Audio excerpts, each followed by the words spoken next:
ಪ್ರೀತಿಯ ವಿದ್ಯಾರ್ಥಿಗಳೇ, ನೀವು ನಿಮ್ಮ SSLC ಉತ್ತರ ಪತ್ರಿಕೆಯ ಫೋಟೋ ಕಾಪಿ ಅಥವಾ ಸ್ಕ್ಯಾನ್ಡ್ ಕಾಪಿಯನ್ನು ಪಡೆದುಕೊಳ್ಳಲು ನೀವು ಕರ್ನಾಟಕ ಒನ್ ಆ್ಯಪನ್ನು ಇನ್ಸ್ಟಾಲ್ ಮಾಡಿಕೊಂಡು ಅದರ ಮೂಲಕವೇ ಅರ್ಜಿ ಸಲ್ಲಿಸಬೇಕಾಗುತ್ತದೆ.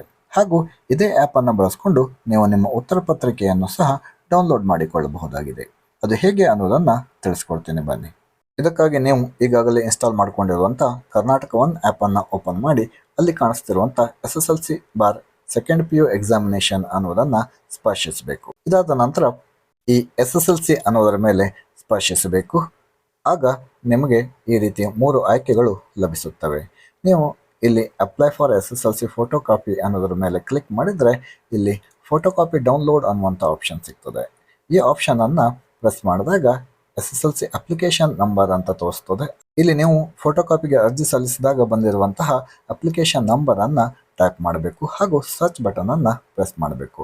ಆಗ ನಿಮ್ಮ ರಿಜಿಸ್ಟರ್ಡ್ ಮೊಬೈಲ್ ನಂಬರ್ಗೆ OTPಯನ್ನು ಕಳುಹಿಸಲಾಗುತ್ತದೆ. ಈ OTPಯನ್ನು ಈ ಒಂದು ಬಾಕ್ಸ್ನಲ್ಲಿ ಟೈಪ್ ಮಾಡಿ ವೆರಿಫೈ OTP ಅನ್ನೋದನ್ನು ಸ್ಪರ್ಶಿಸಬೇಕು. ಆಗ ನಿಮಗೆ ಈ ರೀತಿಯ ಪೇಜ್ ಕಾಣಿಸುತ್ತದೆ. ಇಲ್ಲಿ ನೀವು ಯಾವ್ಯಾವ ಸಬ್ಜೆಕ್ಟ್ಗೆ ಫೋಟೋ ಕಾಪಿಗೆ ಅರ್ಜಿ ಸಲ್ಲಿಸಿದ್ದೀರಿ ಅನ್ನೋದನ್ನು ತೋರಿಸ್ತದೆ. ಒಂದೇ ಸಬ್ಜೆಕ್ಟ್ ಇದ್ದರೆ ಒಂದೇ ಕಾಣಿಸ್ತದೆ, 2 ಅಥವಾ ಹೆಚ್ಚಿನ ಸಬ್ಜೆಕ್ಟ್ ಇದ್ದರೆ ಅವೆಲ್ಲವೂ ನೀವು ಸ್ಕ್ರೋಲ್ ಮಾಡಿದಾಗ ಕಾಣಸಿಗುತ್ತವೆ. ನೆಕ್ಸ್ಟ್ ನೀವು ಆಯಾ ಸಬ್ಜೆಕ್ಟ್ ಕೆಳಗಡೆ ಇರುವಂಥ ಡೌನ್ಲೋಡ್ ಬಟನನ್ನು ಪ್ರೆಸ್ ಮಾಡಿದಾಗ ಈ ರೀತಿ ಪರ್ಮಿಷನ್ ಕೇಳ್ತದೆ, ಅದನ್ನು ಅಲೋ ಅಂತ ಕೊಡಬೇಕು. ಆಗ ನಿಮ್ಮ ಮೊಬೈಲ್ನಲ್ಲಿ ನಿಮ್ಮ ಉತ್ತರ ಪತ್ರಿಕೆ ಡೌನ್ಲೋಡ್ ಆಗುತ್ತದೆ. ಇದನ್ನು ನೀವು ಶೇರ್ ಬಟನ್ ಪ್ರೆಸ್ ಮಾಡೋದ್ರ ಮೂಲಕ ನೇರವಾಗಿ ನಿಮ್ಮ ಶಿಕ್ಷಕರಿಗೆ ಫಾರ್ವರ್ಡ್ ಮಾಡ್ಬೋದು, ಅಥವಾ ಅದು ಡೌನ್ಲೋಡ್ನಲ್ಲೇ ಉಳ್ಕೊಂಡಿರ್ತದೆ. ನೆಕ್ಸ್ಟ್ ಸಹ ಶೇರ್ ಮಾಡ್ಬೋದು. ಇನ್ನೊಂದನ್ನು ಡೌನ್ಲೋಡ್ ಮಾಡಲಿಕ್ಕೆ ಈ ರೀತಿ ಬ್ಯಾಕ್ ಬಟನನ್ನು ಪ್ರೆಸ್ ಮಾಡಿ ಪುನಃ ಡೌನ್ಲೋಡ್ ಬಟನನ್ನು ಪ್ರೆಸ್ ಮಾಡೋದ್ರ ಮೂಲಕ ಮತ್ತೊಂದು ಸಬ್ಜೆಕ್ಟನ್ನು ಡೌನ್ಲೋಡ್ ಮಾಡಿಕೊಂಡು ಅದನ್ನು ಶೇರ್ ಮಾಡಬಹುದು. Thank you.